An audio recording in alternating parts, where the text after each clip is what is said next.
Hello student, good morning. आप सभी का स्वागत है मेरे यूट्यूब चैनल पे। और जैसा कि मैंने आपको पिछले वीडियो में कहा था कि मैं आप लोगों के लिए थ्योरम के ऊपर वीडियो लेकर आऊँगा, जो कि 10th क्लास के लिए बहुत ज़्यादा इम्पोर्टेंट है। ये हर बार पेपर में आता है, इस बार भी आने की चांस ज़्यादा है इसके।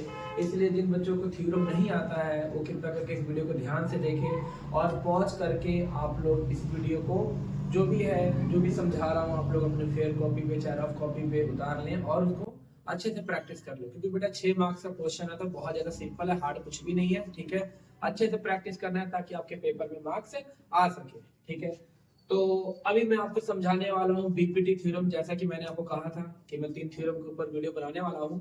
तो फर्स्ट ऑफ ऑल हम करने वाले हैं बीपीटी। ठीक है, बेसिक प्रोपोर्शनलिटी और थ्योरम, जिसको हम बच्चे थेल्स थ्योरम के नाम से भी जानते हैं। ये पेपर में बहुत ज्यादा आता है, काफी ज्यादा, हर बार आया है। पिछले 10 साल का अगर आप गैस पेपर उठा के देखते हैं उसमें भी आया हुआ है। ठीक है, तो देखिए, फर्स्ट ऑफ ऑल बीपीटी समझाने से पहले मैं आपको इसको, ये जो आपके पास स्टेटमेंट दिया हुआ है, सभी स्टेटमेंट बच्चों को याद होना चाहिए, यानी कि मुंह जबानी याद होना चाहिए। ऐसा नहीं कि बेटा ये लिखा हुआ आएगा तो ही आपको, नहीं है। कई बार क्या होता है ना कि ऐसे सम आ जाते हैं जो बीपीटी के ऊपर होता है, तो हमें ये जो भी दिया हुआ है आपके स्टेटमेंट वो लिखना पड़ता है। ठीक है, उसके बाद ही आपका नंबर मिलेगा। तो देखिए, जैसे कि लिखा है बच्चे, हमें सबसे पहले हम इस स्टेटमेंट को समझते हैं, उसके बाद हम करते हैं। If a line is drawn parallel to one side of a triangle, कहने का मतलब है बच्चे कि एक ट्राइंगल है आपके पास, एक ट्राइंगल है। ठीक है, इस ट्राइंगल की किसी एक साइड के पैरेलल एक लाइन ड्रॉ किया गया है। जैसे कि हम इसका नाम देते हैं बच्चे ए, बी और सी। हमें क्या करना है बेटा, बीसी के पैरेलल एक लाइन ड्रॉ कर देना है। ठीक है, बीसी के पैरेलल हम एक लाइन ड्रॉ कर देते हैं जिसका नाम हम एल दे देते हैं। ओके, अब देखो बेटा, हमने एल लाइन तो ड्रॉ किया बीसी के पैरेलल, ये इसके पैरेलल है। ठीक है, तो ये एल लाइन क्या करेगा, ए बी को और ए सी को, आप देख सकते हैं दो अलग अलग पॉइंट पर क्या कर देता है, इसको इंटरसेक्ट करता है। तो इसका नाम हम दे देते हैं यहाँ पर डी और ई। ठीक है, तो उसके बाद क्या लिखा है बच्चे, to intersect the other two sides in distinct points. हमें ये बताना है बच्चे, ये बताया गया है इसमें कि जो लाइन हमने ड्रॉ किया गया है वो क्या करता है, ए बी और ए सी को दो बिंदुओं पर डिवाइड कर देता है, इसको यानी कि इंटरसेक्ट कर देता है, काट देता है। the two sides are divided in the same ratio, यानी कि जिस साइड को ये इंटरसेक्ट करता है वो दोनों के दोनों सेम रेशियो में डिवाइड हो जाता है। ये प्रूव करके दिखाना होता है बीपीटी थ्योरम में। ठीक है, यानी कि जो लाइन एल जो ड्रॉ किया गया है बीसी के पैरेलल, ये एल जो है ए बी और ए सी को सेम रेशियो में डिवाइड करता है, ये प्रूव करके हमें बताना है। ठीक है, तो देखो कि ज्योमेट्री में किसी भी चीज को आमतौर पे अगर प्रूव करना होता है तो कुछ कंस्ट्रक्शन भी हमें करना पड़ता है। तो अगर हमें इसको प्रूव करना है सेम रेशियो में तो हमें कुछ कंस्ट्रक्शन भी अपने आप से करना पड़ेगा। वो कंस्ट्रक्शन बच्चे देखो मैं बताता हूँ कैसे करना है आपको। फर्स्ट ऑफ ऑल ज्योमेट्री में बच्चे ऑलवेज जब भी करोगे आप लोग तो फर्स्ट ऑफ ऑल गिवन लिखना है आप। ठीक है, कि गिवन में आपको दिया क्या क्या है और स्टेटमेंट अकॉर्डिंग ही करना होता है। ज्यादा आपको इसको रट्टा मारने की जरूरत नहीं है कि हमें क्या करना है, कैसे लिखना, कुछ नहीं। जो आपके सामने है बेटा उसी को बस लिखना होता है। ठीक है, जैसे लिखा हुआ बच्चे, a triangle A B C, a line L, ठीक है, drawn parallel to BC, okay, intersect AB at D and AC at E। Okay बेटा, ये जो हमारे सामने दिया हुआ है उसी को हमें बस लिखना होता है। उसके बाद आगे बेटा आपका टू प्रूव में हमें क्या प्रूव करना है बच्चे, इन दोनों साइडों को सेम रेशियो में डिवाइड करता है कि नहीं। तो हम लिख देंगे बेटा यहाँ पे AD अपॉन में DB equal to AE upon में EC। ठीक है, उसके बाद क्या है, एक कंस्ट्रक्शन करना है बच्चा हमें प्रूव करने के लिए। ठीक है, मोस्टली हमें कंस्ट्रक्शन करना ही पड़ता है तो आपको करना ही पड़ेगा इसको करके। ठीक है, प्रूव करने के लिए तो देखो हमें क्या करना है बच्चे, हमें ड्रॉ करना है, draw DM perpendicular AC and EN perpendicular AB। यानी क्या करना है बेटा, हमें D से एक परपेंडिकुलर ड्रॉ करना है AC के ऊपर, AC के ऊपर, ठीक है, जिसका नाम हमने M दे दिया, DN। उसके बाद E से निकलता हुआ एक और परपेंडिकुलर ड्रॉ करना है AB के ऊपर, जिसका नाम हमने क्या दे दिया, N दे दिया। उसके बाद क्या करना है बच्चे, ज्वाइन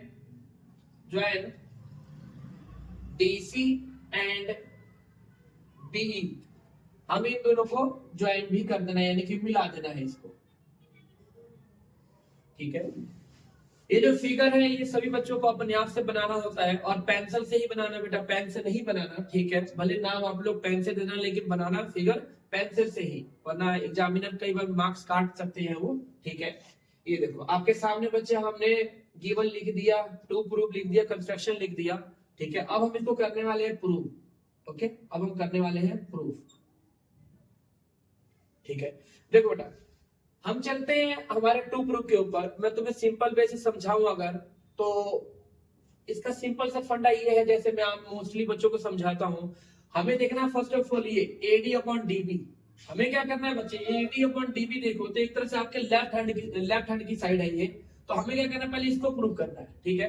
तो इस ट्रायंगल में देखो आपके लेफ्ट हैंड में जो भी आपके बेस दिया हुआ है, साइड दिया हुआ, उसको हमें प्रूव करना है, ठीक है। यानी कि हमें प्रूव करना सबसे पहले AD अपॉन DB। तो हम क्या करेंगे, ट्रायंगल बच्चे इधर का ले लेंगे, ठीक है। फर्स्ट ऑफ ऑल तो ऊपर वाला वही बनेगा बेटा हमारा ADE। तो यहां लिख लेंगे बच्चे, इन ट्रायंगल ADE, ठीक है। AD के अंदर आप देख सकते हो बच्चे, हमारा बेस क्या हो जाएगा, हमारा बेस हमारा हो जाएगा AD, और AD के ऊपर आप देख सकते हो बच्चे, हमारा जो परपेंडिकुलर बना हुआ है वो बना है EN। यानी कि एक तरह से EN जो है बेटा हमारा, वो परपेंडिकुलर किसके ऊपर आ जाएगा, AD के ऊपर, ठीक है। ये याद रखना। उसके बाद हमें क्या करना है बच्चे, इसका एरिया निकाल लेते हैं। तो लिख देंगे एरिया ट्रायंगल ADE, क्या हो जाएगा बच्चे हमारा 1/2 इंटू AD इंटू EN, ठीक है। ये हमारा फर्स्ट ऑफ ऑल इक्वेशन 1 हो जाएगा। कैसे है, तो आपको पता है बच्चे, क्योंकि area of triangle, right triangle, ठीक है, area of right triangle equal to होता है 1/2 मल्टीप्लाई बेस मल्टीप्लाई हाइट। ये सभी बच्चों को पता है, ठीक है। इसके लिए बेटा मुझे अब रफ करना पड़ेगा, तो चलते हैं रफ करते हैं, ठीक है। उसके बाद मैं आपको फिर समझाता हूँ इसको। तो बेटा आगे करने वाले हम लोग, ठीक है।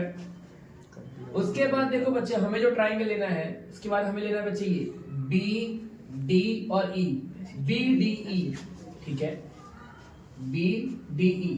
तो यहाँ लिख लेंगे बच्चे, इसका डायरेक्ट निकाल लेते हैं एरिया, ठीक है। सिमिलरली हम लिख के कर सकते हैं, सिमिलरली, ठीक है। यहाँ पे डायरेक्ट लिख लो बच्चे, area triangle BDE 1/2 multiply BD या चाहे DB इंटू क्या हो जाएगा हमारा EN। ये हमारा इक्वेशन हो जाएगा सेकंड, ठीक है। रीजन आपको पता है, आपको रीजन यहाँ पे हमने पहले लिख दिया था, यहाँ पर भी आप लिख के दिखा सकते हो रीजन क्या है, ठीक है। एरिया ऑफ राइट ट्रायंगल का फॉर्मूला, ठीक है। उसके बाद क्या करेंगे बच्चे, इक्वेशन फर्स्ट और इक्वेशन सेकंड को हम डिवाइड कर देंगे, ठीक है। यहाँ पे डिवाइड कर दो, चाहे डायरेक्ट लिख दो, फ्रॉम इक्वेशन 1 एंड 2, ठीक है। यहाँ पे आ जाएगा बच्चे एरिया ट्रायंगल ADE अपॉन में area triangle BDE equal to क्या हो जाएगा 1/2 इंटू AD इंटू क्या हो जाएगा हमारा बच्चे EN, और अपॉन में क्या हो जाएगा 1/2 इंटू DB हमारा आएगा यहाँ पे, ठीक है, DB। तो यहाँ पे लिख ले बच्चे, हम यहाँ पे DB इंटू क्या हो जाएगा हमारा EN, ओके। अब देख सकते हो बच्चे 1/2 से 1/2 कट गया हमारा, उसके बाद EN से कट गया बच्चे हमारा, तो क्या बच गया हमारा AD अपॉन में क्या आ गया बेटा हमारा DB। ये हमारा इक्वेशन थर्ड हो गया, ठीक है, ओके। उसके बाद क्या करना है, अब देखो बच्चे हमने AD अपॉन DB प्रूव कर दिया। उसके बाद क्या करना है, आपको पता है राइट हैंड साइड यानी कि AE अपॉन EC प्रूव करना है। तो इसके लिए बच्चे जस्ट सिमिलरली इसका डायरेक्ट हम कर सकते हैं, ओके, ठीक है। यहाँ पे क्या आ जाएगा बच्चे, यहाँ पे area triangle ADE equal to हो जाएगा 1/2 इंटू, ठीक है, AE इनटू क्या हो जाएगा हमारा DM। ओके, इक्वेशन 4 हो जाएगा बेटा, हम अगर हम सभी के इक्वेशन मानते हैं। उसके बाद हो जाएगा एरिया ट्राइंगल बच्चा हमारा हो जाएगा CED चाहे CDE, ठीक है, CDE 1/2 इनटू क्या हो जाएगा बच्चे हमारा यहाँ पे आपका आ जाएगा EC मल्टीप्लाई क्या हो जाएगा बच्चे हमारा DM। ये इक्वेशन हमारा 5th हो गया। तो यहाँ पे लिख लेंगे फ्रॉम इक्वेशन, ठीक है, इक्वेशन 4 एंड 5th। इसके बाद यहाँ पे आ जाएगा बच्चे एरिया ट्राइंगल ADE अपॉन में area triangle CDE equal to क्या हो जाएगा 1/2 इंटू AE इंटू क्या हो जाएगा हमारा DM, और अपॉन में हो जाएगा बेटा हमारा 1/2 इंटू EC मल्टीप्लाई DM। देखो DM से DM कट गया, 1/2 से 1/2 भी कट गया हमारा, तो बच क्या गया बच्चे हमारा AE अपॉन EC। ये हमारा इक्वेशन 6 हो गया, ठीक है। देखो हमने AE अपॉन EC को भी प्रूव कर दिया। अब हमें क्या करना है, लास्ट में हमारे पास क्या था कि हमने अपॉन में तो प्रूव कर दिया, लेकिन इन दोनों को हमें इक्वल भी प्रूव करना है, ठीक है। तो इक्वल प्रूव करने के लिए मुझे फिर से रफ करना, तो हमें दोनों को अब इक्वल प्रूव करने के लिए एक स्टेटमेंट आपको लिखना होता है। वो क्या है बच्चे, देखो कभी भी याद रखना बेटा, दो पैरेलल लाइन के बीच में ड्रॉ किया गया ट्राइंगल का एरिया ऑलवेज इक्वल होता है, ठीक है। पैरेलल लाइन के बीच में ड्रॉ किया गया ट्राइंगल का एरिया क्या होता है, ऑलवेज इक्वल होता है। तो यहाँ पे लिख देंगे बच्चे एरिया, ठीक है, एरिया ऑफ ट्राइंगल हमारा आ जाएगा BDE इक्वल होगा बच्चे हमारा, ठीक है, एरिया, ठीक है, एरिया ऑफ ट्राइंगल CDE के। रीजन क्या है बच्चे, रीजन लिख देंगे बेटा यहाँ पे स्टेटमेंट में, रीजन लिख देना, चाहे ऊपर ही रीजन लिख सकते हो आप, नीचे भी लिख सकते हो, ठीक है। यहाँ लिख देना बच्चे area of two triangle are equal, ठीक है, बिकॉज, ठीक है, because triangle BDE and triangle CDE are on the same base DE and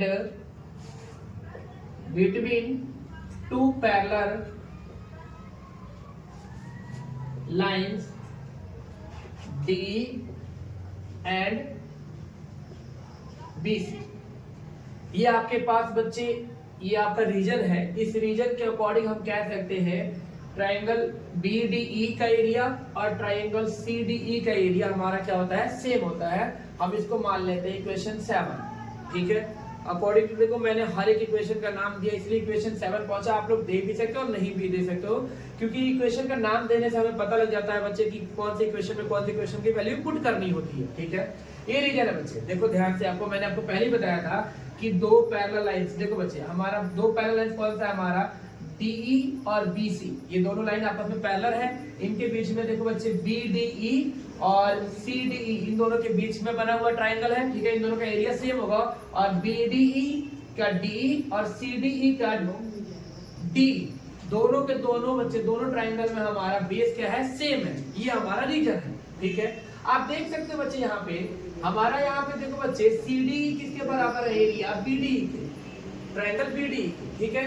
तो आप बच्चे इक्वेशन 3 में आप देख सकते हो और इक्वेशन 6 में आप देख सकते हो। इक्वेशन 3 में क्या है बेटा, अगर हम इसकी वैल्यू, यानी कि अगर हम BD की जगह पे CD पुट करते हैं इक्वेशन 3 में, ठीक है, अगर इक्वेशन 3 में, तो हम कह सकते हैं बच्चे, इसलिए एरिया ट्राइंगल ADE, ठीक है, अपॉन में हो जाएगा बच्चे हमारा area triangle CDE equal to क्या हो जाएगा बच्चे, AD बटे में DB, ठीक है। ये हमारा इक्वेशन हो जाएगा, जो भी आगे करना है आपको, ठीक है। एक तरह से ये बच्चे देखो इक्वेशन 3 में हमने पुट कर दिया, क्योंकि हमें पता है कि इक्वेशन 3 में जो था यहाँ पे BDE था, मैंने CD क्यों लिखा, क्योंकि हमने यहाँ पे प्रूव किया हुआ है बच्चे कि एरिया ट्रायंगल CD जो है वो बराबर है किसके, हमारे BDE के। तो इसलिए बच्चे मैंने BDE के जगह पे CDE लिख दिया। अब आप देख सकते हो बच्चे इक्वेशन 6 में जाके देख सकते हो आप लोग कि यहाँ पर क्या है बच्चे, यहाँ पर भी AD/CD है, वहां पर भी हमारा बच्चे AD/CD है। तो यानी कि ये दोनों आपस में सेम है, तो इनकी वैल्यू भी आपस में क्या हो जाएगा, सेम हो जाएगा। यानी कि लेफ्ट हैंड सेम है तो सीधी सी बात है राइट हैंड साइड भी सेम हो जाएगा। तो इसलिए आप कह सकते हैं बच्चे, ठीक है, इसलिए हम कह सकते हैं यहाँ पे AD/DB इक्वल टू हो जाएगा बच्चे, यहाँ पे हम लिख सकते हैं यहाँ पर, ठीक है, इसके ऊपर लिख देना फ्रॉम इक्वेशन 3, ठीक है, या तो सीधा लिख देना इक्वेशन 6 एंड इक्वेशन 8 के according AD/DB equal to AE/AC। Last में लिख देना बेटा हैंस प्रूव्ड। ये आपका थ्योरम है, ठीक है, ये थ्योरम बहुत इंपॉर्टेंट है, ये मैंने आप लोगों के लिए बनाया है 10th क्लास। प्लीज इसको देखो, अच्छे से रिवीजन करो और बढ़िया मेहनत करो बेटा, ताकि आपके अच्छे मार्क्स आ सके। अगर कोई भी दिक्कत होगा, कोई प्रॉब्लम होगा तो आप लोग जरूर मुझे कमेंट करना, मैं दूसरी बार जरूर वीडियो अच्छे से बनाऊंगा और बेटर बनाऊंगा, ताकि आप लोगों को और अच्छे से समझ में आ जाए। अगर आप लोगों को समझ में आया है तो like, share, comment and subscribe जरूर करना बेटा। Thank you.